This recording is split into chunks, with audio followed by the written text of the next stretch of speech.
কথা বলি? Jungkook file থেকে চোখ না সরিয়ে গম্ভীর গলায় উত্তর দিল, হ্যাঁ বলো। তের গলাটা সামান্য কেঁপে উঠল। সে নিজের দুই হাতের আঙুলগুলো একটার সাথে আরেকটা জড়িয়ে ধরে জড়তাহীনভাবে বলার চেষ্টা করলো, আসলে বাবার শরীরটা না খুব খারাপ। আমি কি ওনাকে একবার দেখতে যাব? কথাটা শুনতেই জাঙ্কুকের হাতের কলমটা থেমে গেল। সে ফাইলটা বন্ধ করে সোজা হয়ে বসলো। তার মুখাবয়বে এক অদ্ভুত শীতলতা নেমে এলো। অত্যন্ত ঠান্ডা ও কঠোর গলায় সে মাত্র একটি শব্দ উচ্চারণ করলো, না। তের চোখে তখন পানি টলমল করছে। বাবার অসুস্থতার খবর তাকে এতটাই ব্যাকুল করে তুলেছে যে জাঙ্কুকের এই সোজাসুজি প্রত্যাখ্যান সে সহজে মেনে নিতে পারল না। সে আরেকটু এগিয়ে এসে অনুরোধের সুরে বলল, কিন্তু কেন? বাবার শরীরটা সত্যিই অনেক খারাপ। উনি নিজে ফোন করে আমাকে যেতে বললেন। প্লিজ আমাকে যেতে দিন না, আমি জাস্ট একবার দেখেই চলে আসব। না বলার পরেও তের এই জোরাজোরি জাঙ্কুকের ধৈর্যের বাঁধ ভেঙে দিল। জাঙ্কুক চেয়ার ছেড়ে উঠে দাঁড়ালো। তার চোখ দুটো রাগে লাল হয়ে উঠেছে। সে ধীর কিন্তু ভারী পায়ে তের দিকে এগিয়ে গেল। জাঙ্কুকের এই রূপ দেখে তে ভয়ে দুপা পিছিয়ে যেতে চাইল, কিন্তু তার আগেই জাঙ্কুক তের একটা হাত শক্ত করে চেপে ধরল। জাঙ্কুকের হাতের মুঠো এতটাই শক্ত ছিল যে তের ফর্সা চামড়া লাল হয়ে উঠল। জাঙ্কুক তের চোখের দিকে তাকিয়ে দাঁতের দাঁত চেপে বলল, আমার কথা কি তোমার কানে যায়নি? আমি একবার বললাম না, তারপরেও এত কথা বলছো কেন? আমার সিদ্ধান্তের উপর কথা বলার সাহস তোমাকে কে দিল? হাতের তীব্র যন্ত্রণায় তের চোখে দিয়ে পানি গড়িয়ে পড়ল। সে ছটফট করতে করতে আকুল হয়ে বলল, প্লিজ প্লিজ হাতটা ছাড়ুন, আমি ব্যথা পাচ্ছি তো, প্লিজ। তের চোখ ভরা পানি আর ব্যথায় কুকড়ে যাওয়া মুখটা দেখে জাঙ্কুক ঝটকা দিয়ে তার হাতটা ছেড়ে দিল। তীব্র বিরক্তিতে তার চোয়াল শক্ত হয়ে উঠল। সে তের দিকে আর এক মুহূর্ত না তাকিয়ে রাগে ফুঁসতে ফুঁসতে সে ঘর থেকে বেরিয়ে ধপধপিয়ে সিঁড়ি দিয়ে নিচে নেমে চলে গেল। মেঝেতে বসে ফুপিয়ে ফুপিয়ে কাঁদতে কাঁদতে তে নিজের লাল হয়ে যাওয়া হাতটার দিকে তাকিয়ে রইল। জাঙ্কুকের আঙুলের ছাপগুলো তখনও তার ত্বকে স্পষ্ট, তবে এই শারীরিক ব্যথার চেয়েও বুকের ভেতরের কষ্টটা তাকে বেশি কুঁকড়ে দিচ্ছিল।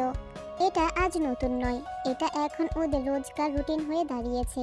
তে কোনো আবদার করলেই জাঙ্কুক রাগ দেখায়, কোনো অধিকারের কথা বললেই সেটার উপর নিষেধাজ্ঞা নেমে আসে। কোনো কিছুতেই জাঙ্কুক তেকে অনুমতি দেয় না। দেখতে দেখতে ওদের বিয়ের 6টা মাস কেটে গেল। এই 6টি মাস তের কাছে মনে হয় এক অন্তহীন খাঁচার জীবন। ওদের মধ্যে স্বামী স্ত্রী হিসেবে সব ঠিকঠাক হতে পারত, কিন্তু জাঙ্কুকের এই অতিরিক্ত রাগ আর কর্তৃত্ববাদী স্বভাবের কারণে ওরা আর 5টা সাধারণ দম্পতির মতো স্বাভাবিক হতে পারছে না। তে সবসময় একটা তীব্র আতঙ্কের মধ্যে বাঁচে। এই বুঝি জাঙ্কুক রেগে গেল, এই বুঝি কোনো ভুল হয়ে গেল। অন্যদিকে জাঙ্কুক সব সময় তের উপর নিজের রাগ আর হুকুম চাপিয়ে দিতেই ব্যস্ত থাকে। সে তেকে বিন্দু মাত্র স্বাধীনতা দেয় না। তের উঠা বসা চলাফেরা সবকিছু জাঙ্কুকের কথা মতো হতে হবে, এটাই যেন এই বাড়ির অলিখিত নিয়ম। অথচ এই কষ্টের মাঝেও একটা অদ্ভুত সত্য লুকিয়ে আছে। তে জাঙ্কুককে ভীষণ ভালোবাসে। এই ভালোবাসার কারণে সে শত অন্যায় মুখ বুঝে সহ্য করে নেয়। কিন্তু ভালোবাসার পাশাপাশি মনের গভীরে চেপে বসা ভয়টা তাকে জাঙ্কুকের থেকে দূরে সরিয়ে রাখে। জাঙ্কুক কি তাকে ভালোবাসে না? বাসে, হয়তো তের চেয়েও বেশি বাসে, কিন্তু তার এই অতিরিক্ত জেদ, অহংকার আর রাগের দেয়ালটা এতটাই উঁচু যে তার ভেতরের ভালোবাসাটা কখনো তে পর্যন্ত পৌঁছাতেই পারে না। বাইরের জগতের, অফিসের কিংবা ব্যবসার সমস্ত ক্লান্তি আর রাগ সে এসে উগরে দেয় এই নিরীহ তের উপর। তে যেন তার রাগ কমানোর একটা মাধ্যম। বুকের ভেতর কষ্টটা চেপে সে দেয়াল ধরে উঠে দাঁড়ালো। এই বিশাল বাড়িতে জাঙ্কুক ছাড়া তের আর কেউ নেই। জাঙ্কুকের বাবা মা বেঁচে নেই যে তের হয়ে জাঙ্কুককে দুটো শাসন করবে কিংবা তের এই কষ্টের দিনে পাশে এসে দাঁড়াবে। তে সম্পূর্ণ একা। জানালার বাইরে তাকিয়ে তের চোখ ফেটে পানি এলো। সে মনে মনে ভাবলো, আমি তো শুধু একটু ভালোবাসা চেয়েছিলাম। তোমার এই রাগের খাঁচায় বন্দি হয়ে থাকতে থাকতে আমার দম আটকে আসে জাঙ্কুক। আমি তোমাকে যেমন ভালোবাসতে চাই, তেমনি তোমার একটুখানি নরম ছোঁয়াও তো পেতে চাই। কেন আমাদের দূরত্বটা দিন দিন এভাবে বেড়েই চলেছে? চোখের পানিটুকু শাড়ির আঁচলে তাড়াহুড়া করে মুছে নিল তে। আয়নায় নিজের লাল হয়ে যাওয়া মুখটার দিকে তাকানোরও সময় নেই তার। ঘড়ির কাঁটা তর করে এগিয়ে চলেছে। জাঙ্কুকের অফিসে যাওয়ার সময় হয়ে গেছে, আর এই সময়ে তার সামনে ব্রেকফাস্ট সাজানো থাকা চাই। যদি 1 মিনিটও দেরি হয় তবে পুরো বাড়ি মাথায় করবে সে। জাঙ্কুকের সেই ভয়ানক রাগ দেখার সাহস তের নেই। বুকের ভেতর ঢিপটি পানি আর হাতের কাঁপুনি চেপেতে প্রায় দৌড়ে নিচে নেমে এলো ডাইনিং রুমে। কিন্তু নিচে নামতেই তার চোখ গেল লিভিং রুমের দিকে। জাঙ্কুকের কোট ব্যাগ কিচ্ছু নেই, চারপাশটা একদম নিঝুম। জাঙ্কুক না খেয়েই অফিসে চলে গেছে। মুহূর্তের মধ্যে ভয়ে তের হাত পা ঠান্ডা হয়ে এলো। এক অজানা আতঙ্কে তার পুরো শরীর কাঁপতে লাগলো। সে ভালো করেই জানে এর পরিণতি কি হতে পারে। আজ সারাদিন জাঙ্কুক অফিসে সবার উপর রাগ দেখাবে, বাইরের সমস্ত কাজের চাপ আর মেজাজ খারাপের বোঝাটা জমিয়ে রাখবে। আর দিন শেষে যখন সে বাড়ি ফিরবে সেই সব কিছুর চূড়ান্ত বিস্ফোরণ ঘটবে এই তের উপরই। ডাইনিং টেবিলের চেয়ারটা ধরে তে কোনো মতে দাঁড়িয়ে রইল। মাথায় তার একটা চিন্তাই ঘুরপাক খাচ্ছে, এখন সে কি করবে। জাঙ্কুক রেগে গেলে যে কতটা ভয়ঙ্কর রূপ ধারণ করে তা তের চেয়ে ভালো আর কেউ জানে না। ভেতর থেকে একটা তীব্র দীর্ঘশ্বাস আর কান্না দলা পাকিয়ে বেরিয়ে আসতে চাইলো। বুকটা ফেটে যাচ্ছে তের। কেন কেন আমার সাথে এমন করে? একটু ভালো ব্যবহার, একটু নরম কথা কি আমি ওর কাছে আশা করতে পারি না? আমি তো অন্য কেউ নই, ওর নিজের স্ত্রী। কেন প্রতিদিন আমাকে এই আগুনের ওপর দিয়ে হাঁটতে হয়? প্রতিটা দিন, প্রতিটা মুহূর্ত এই মানসিক অত্যাচার আর ভয় সহ্য করার জন্য এখন অসহ্য হয়ে উঠেছে। কিন্তু সবচেয়ে বড় নির্মমতা হলো এই কষ্টের কথা সে নিজের মা বাবার কাছেও প্রকাশ করতে পারছে না। তের বাবা মা যদি একবার জানতে পারেন যে জাঙ্কুক তাদের আদরের সন্তানের সাথে এমন নির্মম আচরণ করে তবে তারা এক মুহূর্তও দেরি করবেন না, জোর করে তাদের ডিভোর্স করিয়ে তেকে নিয়ে যাবেন। কিন্তু তে তো তা চায় না। সে জাঙ্কুককে নিজের জীবনের চেয়েও বেশি ভালোবাসে। শত অবহেলা, শত রাগ আর শত অন্যায়ের পরেও সে জাঙ্কুকের হাতটা ছাড়তে চায় না। সে চায় জাঙ্কুকের পাশেই থাকতে, ওর সংসারে নিজের জীবনটা কাটিয়ে দিতে। টেবিলের উপর রাখা না ছোঁয়া খাবারের প্লেটগুলোর দিকে তাকিয়ে তের চোখ থেকে আবার অশ্রু গড়িয়ে পড়ল। এক অদ্ভুত গোলক ধাঁধায় আটকে গেছে সে, যেখানে একদিকে আছে জাঙ্কুকের প্রতি তার অন্ধ ভালোবাসা আর অন্যদিকে আছে তার সেই ভালোবাসার মানুষেরই দেওয়া সীমাহীন ভয় আর কষ্ট। দুপুর গড়িয়ে বিকাল হলো, বিকাল শেষে সন্ধ্যা, কিন্তু তের গলায় এক দলা খাবারও নামেনি। যে মানুষটাকে সে নিজের জীবনের চেয়েও বেশি ভালোবাসে সে যখন সকাল থেকে না খেয়ে ঘরের বাইরে, তখন তে নিজে কিভাবে মুখে খাবার তোলে? জাঙ্কুক কিছু খায়নি বলে তেও সারাদিন না খেয়ে কাটিয়ে দিল। রান্নাঘরে রাতের জন্য রান্না বসিয়েছে তে, কিন্তু তার মন জুড়ে কেবল ছটফটানি আর ভয়। রাত যত বাড়ছে বুকের ভেতরে ধুকপুকানি তত তীব্র হচ্ছে। আজ রাত জাঙ্কুক বাড়ি ফিরে কেমন আচরণ করবে সেই চিন্তায় তার হাত পা অবশ হয়ে আসছিল। ঠিক তখনই নিস্তব্ধ বাড়িটা কাঁপিয়ে ডোরবেলটা বেজে উঠল। তে চমকে উঠে হাতের খুন্তিটা রাখলো। তে শাড়ির আঁচলটা ঠিক করতে করতে প্রায় ছুটে গিয়ে দরজাটা খুলল। সামনে দাঁড়িয়ে জাঙ্কুক। তার ক্লান্ত ও গম্ভীর মুখের দিকে এক নজর তাকিয়ে তে ভয়ে ঝট করে মাথা নিচু করে ফেলল। ভয়ে সে একপাশে সরে দাঁড়ালো। জাঙ্কুক জুতো জোড়া খুলে তের দিকে একটা বাক্যও ব্যয় না করে সোজা সিঁড়ি বেয়ে উপরে নিজের ঘরে চলে গেল। তের বুকের ওপর থেকে যেন একটা মস্ত বড় পাথর নামলো, কিন্তু একই সাথে মনটা ভীষণ খারাপ হয়ে গেল। একটা সাধারণ কথাও কেউ বলতে পারতো না। একটা দীর্ঘশ্বাস ফেলে তে আবার রান্নাঘরে ফিরে এলো। বেশি দেরি হলে যদি আবার জাঙ্কুক রেগে যায়। কিছুক্ষণ পর রান্নাঘরের স্তব্ধতা ভেঙে হঠাৎ একটা চেনা সুবাস তের নাসিকারন্ধ্রে এসে পৌঁছালো। তে কিছু বুঝে ওঠার আগেই দুটো শক্ত ও চেনা হাত পেছন থেকে এসে তাকে শক্ত করে জড়িয়ে ধরলো। জাঙ্কুক ফ্রেশ হয়ে নিচে এসে তেকে পেছন থেকে বুকে টেনে নিয়েছে। অপ্রত্যাশিত এই স্পর্শে তীব্র অবাক হয়েতে আকাশ থেকে পড়ল। ভয়ে আর চমকে সে প্রায় লাফিয়ে উঠে জাঙ্কুকের বাঁধন থেকে নিজেকে ছাড়ানোর চেষ্টা করলো। তের এমন আচরণ দেখে জাঙ্কুক কিছুটা অবাক হলো, তবে তার গলায় এবার রাগের বদলে এক অদ্ভুত মৃদু সুর। কি হলো? এভাবে চমকে উঠলে কেন? আমি কি এর আগে কখনো তোমাকে এভাবে জড়িয়ে ধরিনি নাকি? জাঙ্কুকের এই আচমকা পরিবর্তনেতে পুরোপুরি ভ্যাবাচাকা খেয়ে গেল। সকালে যে মানুষটা রুদ্রমূর্তি ধারণ করেছিল সে এখন এত নরম কেন? তে আমতা আমতা করে কোনো মতে বলল, না মানে আমি আসলে। তের এই অপ্রস্তুত অবস্থা দেখে জাঙ্কুকের ঠোঁটের কোণে হালকা হাসির রেখা ফুটে উঠল। সে তের কাঁধে নিজের থুতনিটা ঠেকিয়ে আলতো গলায় বলল, কি এত আমতা আমতা করছো? এই দেখো তোমার তরকারি পুড়ে যাচ্ছে, এদিকে এসো, রান্নাটা সামলাও। তে এখনো কাঠ হয়ে দাঁড়িয়ে আছে, তার চোখ দুটো বিস্ময়ে চড়ক গাছ। জাঙ্কুকের এই আচমকা রূপ বদল সে কোনোভাবেই মেলাতে পারছে না। সে এক চুলও নড়ল না। জাঙ্কুকের দিকে এগিয়ে যাওয়ার সাহস বা মানসিক প্রস্তুতি কোনোটাই এই মুহূর্তে তের নেই। তের এই জড়তা দেখে জাঙ্কুক নিজেই এক পা এগিয়ে এলো। এক ঝটকায় আলতো করে তেকে আবার টেনে নিজের শরীরের সাথে লেপ্টে নিল। শক্ত দুটি হাত দিয়ে পেছন থেকে তেকে জড়িয়ে ধরে তার ঘাড়ে নিজের উষ্ণ নিঃশ্বাস ছাড়ল। তে বুঝতে পারছে না সে কি প্রতিক্রিয়া দেখাবে। তার হাত পা জমে বরফ হয়ে গেছে। 6 মাসের বিবাহিত জীবনে জাঙ্কুক কোনোদিনও রান্নাঘরের চৌকাঠ পার হয়নি। তেকে রান্নার সময় জড়িয়ে ধরা তো বহু দূরের কথা। সকালে যে মানুষটা সামান্য কারণে হাত মুচড়ে দিয়ে চলে গেল, রাতে এসে সেই এমন পাগলামি করছে।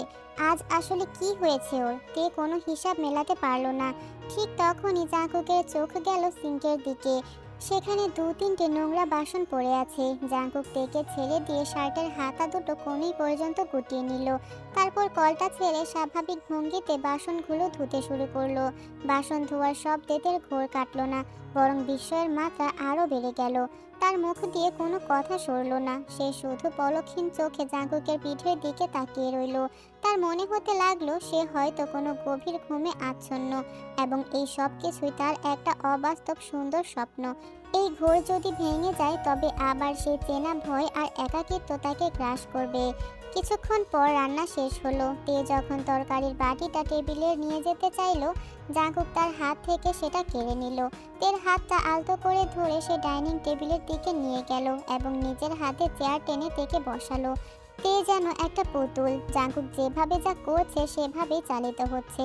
জাঙ্কুক নিজে প্লেটে ভাত আর তরকারি বেড়ে দিল। তারপর তের মুখোমুখি চেয়ারটায় বসে এক লোকমা খাবার নিজের হাতে তুলে ধরল তের মুখের সামনে। জাঙ্কুকের চোখে এখন কোনো রাগ নেই, কোনো অহংকার নেই। সেখানে জ্বলজ্বল করছে এক অদ্ভুত মায়া আর না বলা অক্রাশ অনুশোচনা। তের ঠোঁট দুটো কাঁপতে লাগলো। জাঙ্কুকের হাতের সেই ভালোবাসার লোকমার দিকে তাকিয়ে তার চোখের কোণ দিয়ে এক ফোঁটা পানি গড়িয়ে পড়ল।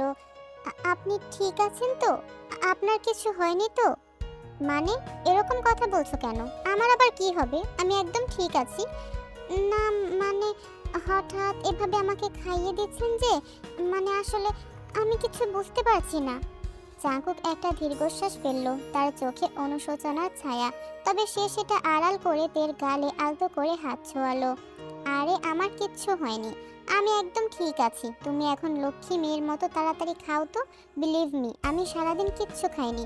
এখন তুমিও যদি এভাবে খেতে দেরি করো তাহলে আমারও আর খাওয়া হবে না। জাঙ্কুক সারাদিন কিছু খায়নি শুনে তের বুকের ভেতরটা মোচড় দিয়ে উঠল। সে আর কোনো প্রশ্ন না করে চুপচাপ জাঙ্কুকের হাত থেকে খাবারটা খেয়ে নিল। তে খাওয়া শেষ করলে জাঙ্কুক নিজেও খেয়ে নিল। খাওয়া দাওয়া শেষ হতেই শুরু হলো জাঙ্কুকের নতুন সারপ্রাইজ। তেকে একটা কাজও করতে দিল না সে। নিজের হাতে টেবিল পরিষ্কার করলো, বাসনগুলো গুছিয়ে রাখলো।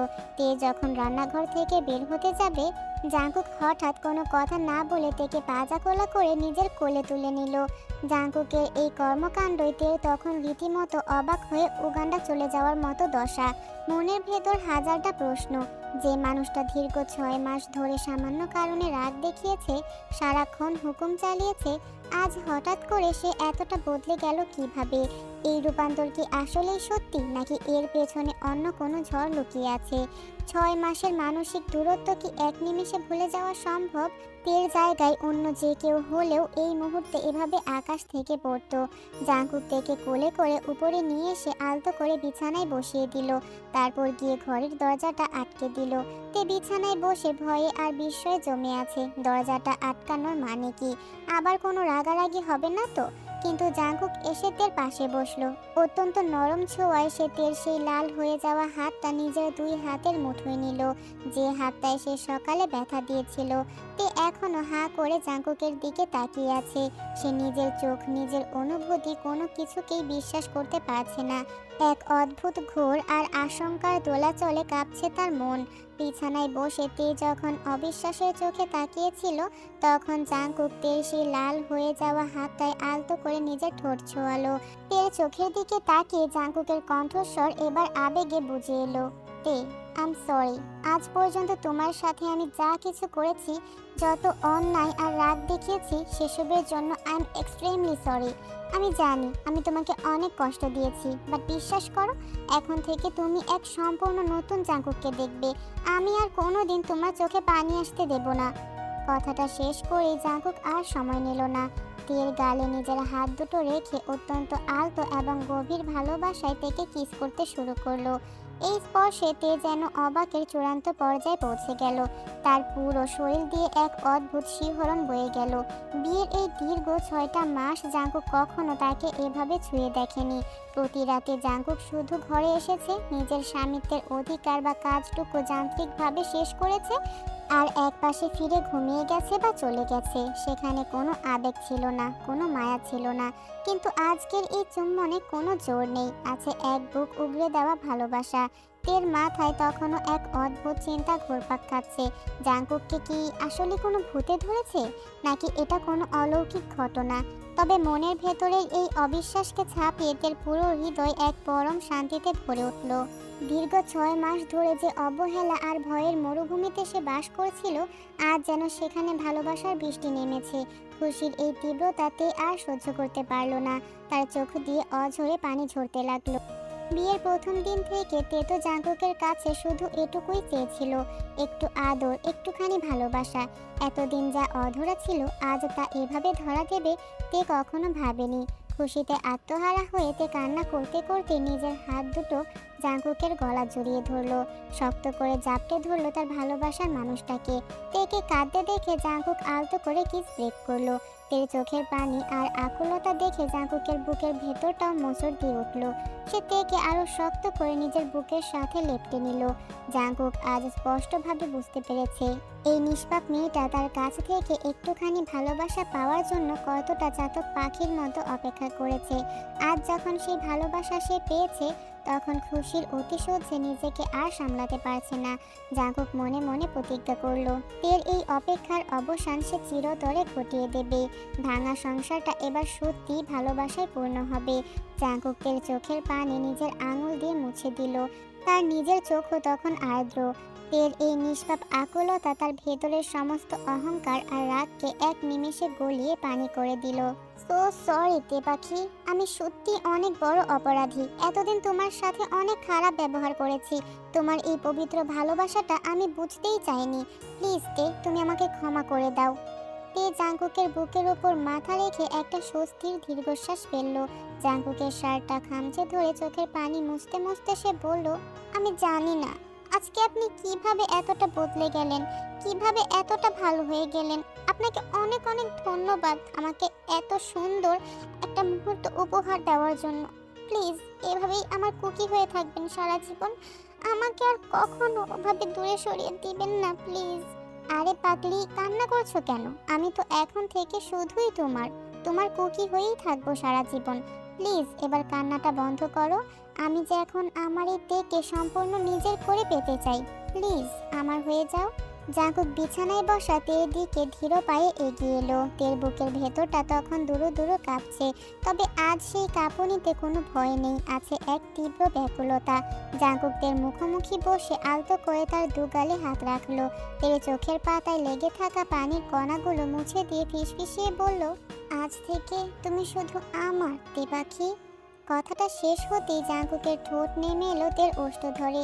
অত্যন্ত নরম কিন্তু গভীর এক চুম্বনে সে তেকে নিজের মাঝে বিলীন করে নিতে চাইল। তের ফর্সা হাত দুটো স্বয়ংক্রিয়ভাবে জাঙ্কুকের চওড়া পিঠ আর চুল খামচে ধরল। 6 মাসের তৃষ্ণার্ত দুটি মন যেন আজ একে অপরকে উজাড় করে দিতে উন্মুক্ত। চুম্বনের তীব্রতা বাড়ার সাথে সাথে জাঙ্কুকের হাত চলে গেল তের শাড়ির আঁচলে। অত্যন্ত আলতো ছোঁয়া যেন সামান্য জোড়াজড়িতেও তের নরম শরীরে আঘাত না লাগে। ধীরে ধীরে শাড়ির বাঁধন আলগা হয়ে মেঝেতে লুটিয়ে পড়ল। জাঙ্কুক তের অনাবৃত কাঁধে ও গলায় নিজের উষ্ণ ঠোঁটের স্পর্শ দিতেই তের মুখ দিয়ে এক মৃদু অবশ করা চিৎকার বেরিয়ে এলো, কুকি। সেই মায়াবী স্বর জাঙ্কুকের ভেতরের সুপ্ত ভালোবাসাকে আরো বাড়িয়ে দিল। সে তেকে বিছানার নরম কমফোর্টারের উপর শুইয়ে দিল। ওপর থেকে তের মায়াবী রূপের দিকে তাকিয়ে জাঙ্কুকের চোখে আজ কেবলই এক আত্মসমর্পণ ছিল। সে নিজের শার্টের বোতামগুলো একে একে খুলে তের তপ্ত শরীরের উপর নেমে এলো। ত্বকের সাথে ত্বকের স্পর্শে পুরো ঘরে যেন এক মৃদু বিদ্যুৎ খেলে গেল। জাঙ্কুকের শক্ত হাত দুটি তের কোমর বেষ্টন করে তাকে নিজের শরীরের সাথে মিশিয়ে নিল। প্রতিটা আদর, প্রতিটা ছোঁয়া ছিল পরম যত্নের। অন্যদিনের সেই হিংস্রতা বা জোর খাটানো লেশমাত্র আজ কোথাও ছিল না। জাঙ্কুকের ঠোঁট যখন তের নাভিদেশ পেরিয়ে আরো গভীরে নামছিল, তে তখন সুখের এক পরম সীমানায় পৌঁছে যাচ্ছিল। তীব্র অনুভূতির অতিশয্যে তার চোখ দুটো বন্ধ হয়ে আসছিল। তার ঠোঁটের কোণ গলে বারবার ঝরে পড়ছিল নিচু স্বরের সুখের গোঙানি আর চিৎকার। কুকি, আর পারছি না, প্লিজ। জাঙ্কুকের আঙুলগুলোর মাঝে নিজের আঙুল লক করে চূড়ান্ত মিলনের মুহূর্তে প্রবেশ করলো।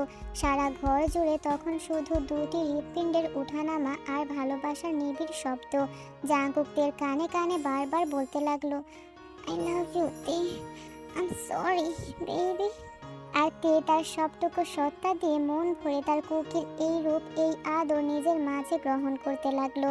সেদিনের সেই নিঝুম রাত সাক্ষী রইল কিভাবে সমস্ত অভিমান আর অবহেলার অবসান ঘটিয়ে দুটি ব্যাকুল আত্মা এক অনন্তকালের বাঁধনে আবদ্ধ হয়ে গেল।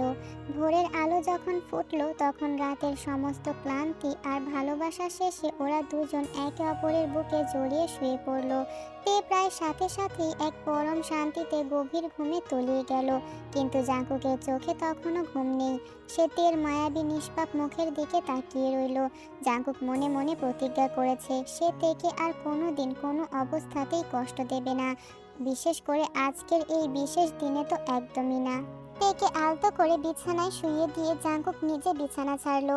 ফ্রেশ হয়ে সে সোজা চলে গেল রান্নাঘরে। প্রতিদিন যে মেয়েটা জাঙ্কুকের ভয়ে ব্রেকফাস্ট রেডি করে, আজ জাঙ্কুক নিজেই তার জন্য স্পেশাল ব্রেকফাস্ট বানাতে লেগে গেল। সকাল তখন 9টা। জানালা গলে আসা রোদের কড়া আলোয় তের ঘুম ভেঙে গেল। অভ্যাসবশত সে পাশে হাত বাড়ালো, কিন্তু জাঙ্কুকের চেনা স্পর্শ পেল না। চোখ মেলতেই দেখলো বিছানার ওপাশটা খালি। মুহূর্তের মধ্যে তের মনে একটা চেনা ভয় আর দুশ্চিন্তা উকি দিল। জাঙ্কুক আবার রেগে মেগে অফিসে চলে যায়নি তো, নাকি রাতের সবটা কেবলই একটা স্বপ্ন ছিল?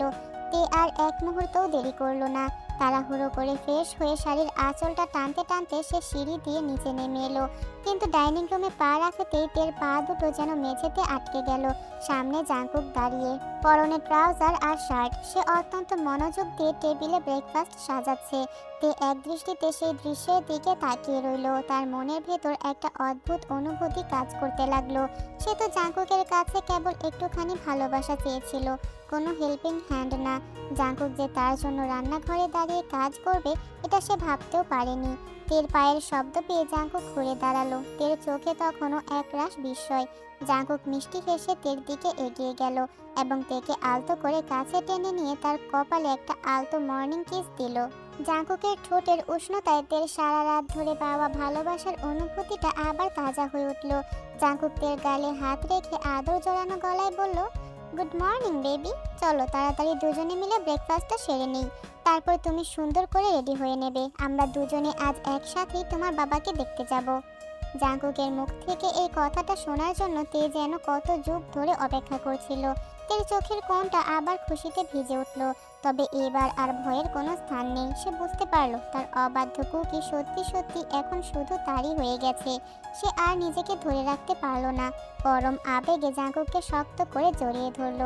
জাঙ্কুকও হাসি মুখে তের পিঠে হাত বুলিয়ে তার গালে আরও একটি ভালোবাসার চুমু এঁকে দিল। তারপর ওরা দুজনে খেতে বসলো। সকালের ব্রেকফাস্টেও জাঙ্কুকের আদরের কমতি ছিল না। সে পুরোটা সময় নিজের হাতে তেকে খাইয়ে দিল।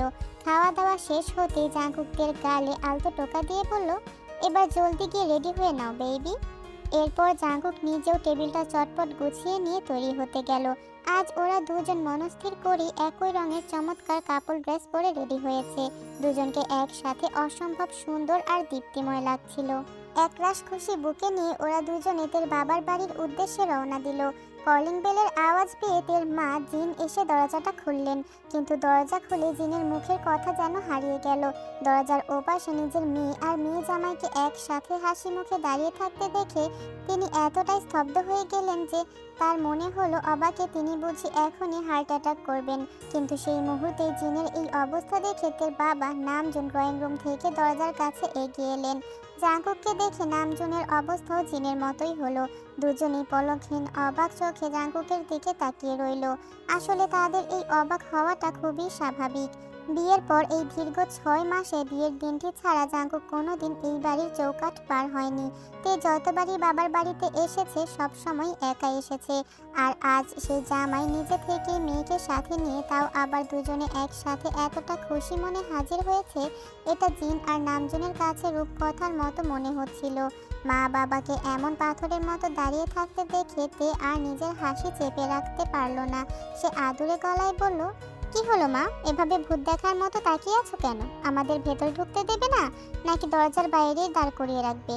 মেয়ের কথায় জিনের ঘোর কাটল। তিনি অপ্রস্তুত হয়ে তাড়াহুড়ো করে বললেন, হ্যাঁ হ্যাঁ অবশ্যই, তোমরা ভেতরে এসো। মা গো, আমি তো বিশ্বাসই করতে পারছি না। ওরা দুজন ভেতরে ঢোকার পর জিনের ব্যস্ততা বেড়ে গেল। দীর্ঘ দিন পর জামাই এসেছে, তাও আবার কোনো খবর না দিয়ে। তিনি তড়িঘড়ি করে রান্নাঘরের দিকে ছুটলেন জামাইয়ের আপ্যায়নের ব্যবস্থা করতে। মাকে একা সামলাতে দেখে তেও মুচকি হেসে মায়ের পেছন পেছন রান্নাঘরে চলে গেল সাহায্য করতে।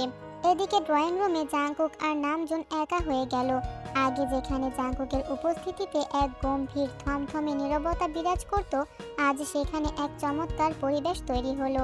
জাঙ্কুক অত্যন্ত নম্র ও সহজভাবে নামজুনের পাশে বসলো এবং তার শরীরের খোঁজ খবর নিয়ে নিজে থেকেই গল্প করতে শুরু করলো। নামজুন ও জামাইয়ের এই আন্তরিকতায় মুগ্ধ হয়ে নিজের অসুস্থতা ভুলে গল্পে মেতে উঠলেন। দেখতে দেখতে দুপুরের খাবারের সময় হয়ে এলো। ডাইনিং টেবিলে আজ জিনের হাতের হরেক রকমের সুস্বাদু রান্নার আয়োজন। সবাই একসাথে দুপুরের খাবার খেতে বসলো। জাঙ্কুককে খুশি মনে তের পাতে খাবার তুলে দিতে দেখে জিন আর নামজুনের বুকটা এক পরম তৃপ্তিতে ভরে উঠল। এতদিন মেয়ের মুখের আড়ালে যে কষ্টটা তারা আজ করতে পারতেন, আজ মেয়ে জামাইকে একসাথে এতটা খুশি দেখে তাদের সব দুশ্চিন্তা ধুয়ে মুছে সাফ হয়ে গেল। এক পরম আনন্দের ছোঁয়া দিয়ে সম্পূর্ণ হলো তের বাপের বাড়ির এই সুন্দর দুপুরটি। বিকেলের দিকে জাঙ্কুক তেকে নিয়ে বাড়ির উদ্দেশ্যে রওনা দেয়। মেয়ে জামাইকে আরও 2 দিন রেখে দেওয়ার জন্য জিন অনেক জোরাজুরি করছিলেন, কিন্তু জাঙ্কুকের অফিসের কিছু কাজ থাকায় সে থাকতে পারেনি। কেউ আর কোনো জোর করেনি, কারণ সে ভালো করেই জানে জাঙ্কুক যে নিজে থেকে এসে তার বাবাকে দেখে গেছে, এটাই তার জন্য অনেক বড় পাওয়া। তবে বাবার বাড়ি থেকে বের হয়েই জাঙ্কুক গাড়িটা বাড়ির দিকে ঘোরালো না। সে তেকে নিয়ে চলে এলো শহরের সুন্দর সুন্দর জায়গায় ঘুরতে। তারা দুজনে মিলে অনেক ঘোরাঘুরি করলো, আইসক্রিম খেলো আর ছবি তুললো। তের খুশির যেন আজ কোনো সীমা নেই। বিয়ের পর এই প্রথম তারা দুজনে সাধারণ কাপলদের মতো এভাবে হাত ধরে বাইরে ঘুরে বেরিয়েছে। ঘুরতে ঘুরতে রাত হয়ে যাওয়ায় জাঙ্কুক তেকে নিয়ে একটা চমৎকার রেস্তোরাঁয় গিয়ে ক্যান্ডেল লাইট ডিনার সারলো। ডিনার শেষে বাড়ি ফেরার পথে গাড়ি থামিয়ে ওরা দুজন একটা শান্ত লেকের পাড়ের বেঞ্চে গিয়ে বসলো। চারপাশটা একদম নিঝুম, আকাশে তখন মায়াবী পূর্ণিমার চাঁদ। তে আলতো করে জাঙ্কুকের চওড়া কাঁধে মাথা রাখলো। জাঙ্কুক তার এক হাত দিয়ে তের কোমর জড়িয়ে ধরে নিজের আরো কাছে টেনে নিল। চাঁদের আলোর দিকে তাকিয়ে তে যখন এক পরম শান্তিতে বিভোর, তখনই জাঙ্কুক তের কানের কাছে মুখ এনে ফিসফিসিয়ে এক গভীর কথা বলল, বেবি, এখন কিন্তু আমাদের বেবি প্ল্যান করা উচিত। চলো আজকে থেকেই না হয় শুরু করে দিই। জাঙ্কুকের এই আচমকা আর সরাসরি কথায় তের ফর্সা গাল দুটো লজ্জায় একদম লাল হয়ে উঠল। সে জাঙ্কুকের বুকে আলতো করে একটা কিল মেরে মুখ লুকিয়ে বলল, চাহ দুষ্টু, কি বলো এসব? জাঙ্কুক তের এই লজ্জা পাওয়া দেখে হো হো করে হেসে উঠল। সে তের চিবুকটা ধরে মুখটা উঁচিয়ে ধরে বলল, ও মা, ঠিকই তো বললাম, বিয়ে হয়েছে 6 মাস হলো, এবার তো আমাদের বাবা মা হওয়ার সময় হয়েছে, তাই না? তুমি কি তোমার এই কুকির ইচ্ছা পূরণ করবে না নাকি? তে লজ্জায় এবার জাঙ্কুকের দিকে তাকাতেই পারছিল না। সে মুখ ঘুরিয়ে অন্যদিকে নিয়ে আমতা আমতা করে দুষ্টুমির সুরে বলল, আরে আমি সেভাবে বলিনি, মানে এইসব মুখে বলার কি আছে? কাজ তো তোমার, তুমিই তো করবে, আমাকে বলছো কেন? তের মুখ থেকে এমন চতুর আর মিষ্টি উত্তর শুনে জাঙ্কুক যেন পুরো কুপকাত। সে তের দিকে তাকিয়ে এক রহস্যময় আর দুষ্টুমি ভরা হাসি দিল। ও আচ্ছা, ওকে, নো প্রবলেম। তাহলে চলো আর দেরি না করে জলদি বাসায় যাই, বাকি কাজটা ওখানেই সামলানো যাবে। কথাটা বলে জাঙ্কুক তের হাত ধরে টেনে তুলল। তে জাঙ্কুকের চোখের দুষ্ট ইশারা দেখে আবার হেসে ফেলল। চাঁদের আলোয় হাত ধরাধরি করে ওরা দুজন গাড়ির দিকে এগিয়ে গেল। গাড়িতে করে জাঙ্কুক আর তে যখন বাড়ির উদ্দেশ্যে রওনা দিল, তখন তাদের মুখ এক চিলতে সুখের হাসি। কিউটিরা, আপনাদের মনে হয়তো এতক্ষণে মস্ত বড় একটা প্রশ্ন জেগেছে যে জাঙ্কুক দীর্ঘ 6 মাস ধরে তের উপর অনবরত রাগ দেখালো, সামান্য কারণে হাত মুচড়ে দিল, সে হঠাৎ একদিনের ব্যবধানে এতটা ভালো কিভাবে হয়ে গেল? এই জাদুকরী পরিবর্তনের পেছনে আসল কী ঘটেছিল? চলো তাহলে আমরা একটু ফ্ল্যাশব্যাকে ফিরে যাই এবং দেখে আসি জাঙ্কুকের অফিসে ঠিক কী হয়েছিল।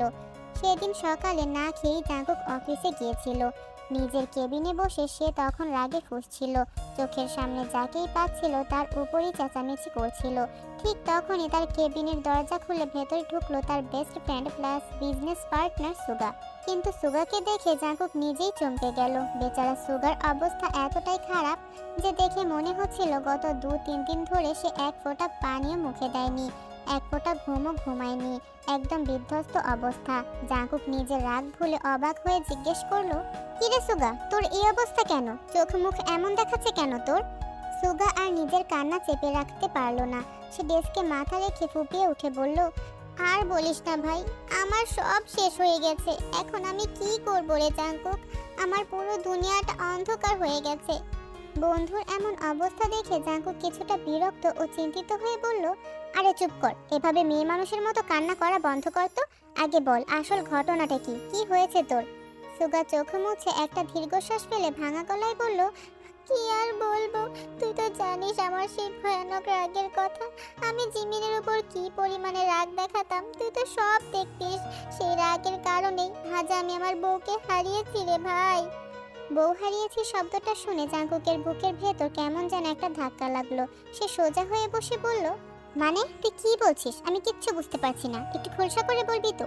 কি আর খোলসা করব, তুই তো জানিস জিমিনের সাথে আমি সব সময় কতটা রাগ দেখাতাম, কত বাজে ব্যবহার করতাম। ও মুখ বুজে সব সহ্য করত, কিন্তু ওর সাথে একদিন আমি একটু বেশি রাগ দেখিয়ে ফেলেছিলাম, হাত তুলেছিলাম। আর সেই কারণেই ও আজ আমাকে ডিভোর্স পেপার পাঠিয়ে চিরতরে চলে গেছে। এখন আমি কি করব? বউ তো হারালামই, সাথে আমার 1 বছরের নিষ্পাপ বাচ্চাটাকেও হারালাম। এই পৃথিবীতে এখন আমার আর কেউ রইল না রে জাঙ্কুক, আমি একদম একা হয়ে গেলাম। সুগার এই করুণ আর্তনাদ আর জিমিনের ডিভোর্স দিয়ে চলে যাওয়ার কথা শুনে জাঙ্কুকের মেরুদণ্ড দিয়ে এক ঠান্ডা স্রোত বয়ে গেল। তার চোখের সামনে তার নিষ্পাপ ভয়াত মুখটা ভেসে উঠল। জাঙ্কুক মনে মনে ভীষণ ভয় পেয়ে গেল। সে ভাবল, আমিও তো তের সাথে প্রতিনিয়ত এর চেয়ে খারাপ ব্যবহার করি। আজকেও তো তের হাত চেপে ধরে ওকে কষ্ট দিয়েছি। তেও যদি এই যন্ত্রণার অতিষ্ঠ হয়ে সুগার বউয়ের মতো আমাকে ডিভোর্স দিয়ে চিরতরে চলে যায়, তখন আমার কি হবে? না, জাঙ্কুক এই চিন্তাটা মাথাতেই আনতে পারলো না। সে তেকে নিজের প্রাণের চেয়েও বেশি ভালোবাসে। তেকে ছাড়া সে বাঁচতেই পারবে না। তেকে হারানোর ভয়টা জাঙ্কুকের ভেতরের সেই রাগী দানবটাকে এক নিমেষে পিষে মেরে ফেললো। সে মনে মনে শক্ত প্রতিজ্ঞা করলো, আজ থেকে এই মুহূর্ত থেকে সে তের সাথে আর কোনোদিন খারাপ ব্যবহার করবে না, নিজের রাগ সব সময় নিয়ন্ত্রণে রাখবে। জাঙ্কুক তখন যতটা সম্ভব সুগাকে জড়িয়ে ধরে সান্ত্বনা দিল এবং তার পাশে থাকার আশ্বাস দিল। তারপর নিজের মনকে শান্ত করে অফিসের সব কাজ চটপট শেষ করে জলদি বাড়ির উদ্দেশ্যে রওনা দিল। তো কিউটিরা, এটাই ছিল সেই মূল ঘটনা।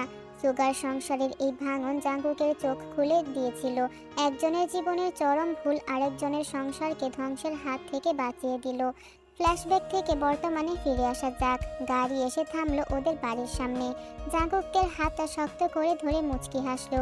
তেও লজ্জায় লাল হয়ে জাঙ্কুকের দিকে তাকালো। এরপর থেকে তেকুকের দিনগুলো কাটতে লাগলো এক স্বর্গীয় সুখে। জাঙ্কুকের অফুরন্ত ভালোবাসা আর তের মায়াবী হাসিতে ওদের সংসারটা সত্যি সত্যি এক টুকরো সুখের নীড় হয়ে উঠল।